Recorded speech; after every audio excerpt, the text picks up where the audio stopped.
Iranian Foreign Minister Abbas Araghchi warned that any new conflict against Iran could trigger a disaster across the Middle East.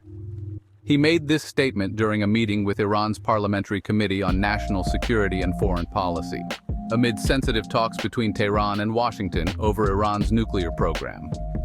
Araghchi welcomed the idea of a regional uranium enrichment center, but emphasized that uranium enrichment must continue inside Iran. He said Iran remains committed to dialogue, stating, "We have not and will not abandon the negotiating table and will continue diplomacy." However, he added that Iran will not negotiate under pressure and that talks will focus solely on the nuclear issue. He described negotiations as a battle of wills, saying Iran is neither rushing nor delaying the process. He promised efforts to lift sanctions quickly, but not at the expense of Iran's rights. Araghchi's remarks come as European signatories to the 2015 nuclear deal threaten to trigger its dispute resolution mechanism if no new agreement is reached by October 18th. He warned that Iran would respond harshly if this happens, without specifying how. Tehran argues the mechanism cannot be triggered after October and accuses European powers of trying to revive cancelled UN sanctions, violating the deal.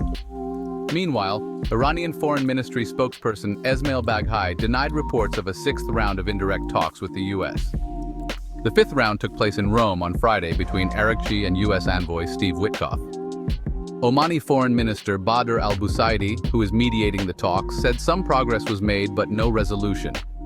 He expressed hope that upcoming days would clarify remaining issues to help reach a lasting agreement. Araghchi called the last session one of the most professional rounds of negotiations, confirming that Oman had submitted new proposals. Both sides agreed to review these proposals technically and refer them to their capitals, without making any commitments. Israel strongly opposes renewed U.S.-Iran talks, lobbying against diplomacy and continuing to threaten unilateral military action. Israeli officials have dismissed the negotiations as pointless and pressured Washington to end them, despite Iran's willingness to return to the nuclear deal framework. At the same time, Israel has increased its threats, with senior officials repeatedly warning of strikes on Iranian nuclear sites. Critics say this approach harms diplomacy and risks sparking wider conflict. Israel's stance has also caused tensions between U.S. President Trump and Israeli Prime Minister Benjamin Netanyahu,